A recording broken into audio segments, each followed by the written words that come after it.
Good evening. If you believe in something, put your name on it. That's something Mercer School Board members Carl Anderson and Krista Reinert took to heart when they campaigned for their positions. It's especially important now as that duo is facing backlash for standing up for students and taxpayers, which is what they believe they're doing. News Watch 12's Rose McBride spoke with both of them yesterday. She joins us live in the studio with more. Rose, good evening.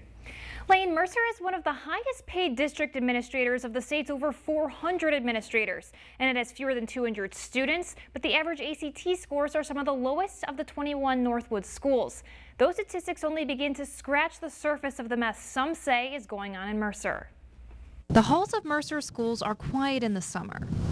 The playground is empty and kids are on break. But what's going on behind the scenes is anything but quiet in this small town. I get upset stomach thinking about the things that are going on. Carl Anderson was elected to the 5-person Mercer School Board this spring. He ran to support fellow school board member Krista Reinert and to try to correct some of the wrongs he saw happening in the district. And some of the facts that have been coming out seem to be waking people up. Those facts being misuse of taxpayer money, improper raises, and intimidation techniques, one of which happened during our interview. You liar! Hi, Jim.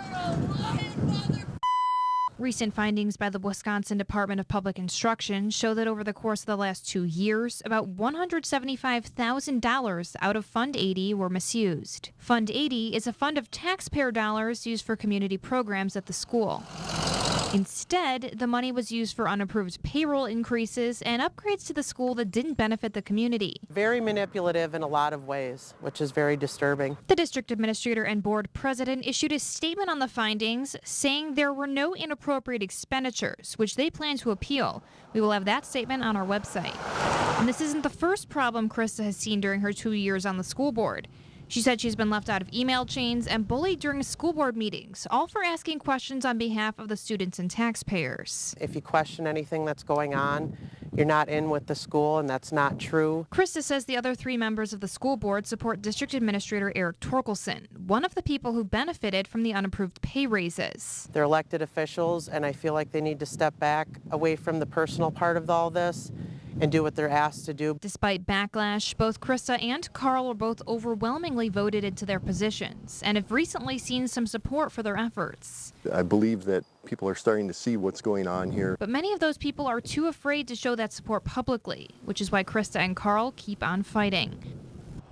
Contact information for the 3 other board members is not listed publicly, and calls to the district seeking that information went unreturned this week. Carl called a special school board meeting to discuss the DPI findings, but that meeting has not happened and shows no signs of happening soon. There's a monthly school board meeting this Monday, but any mention of the findings was left off the agenda.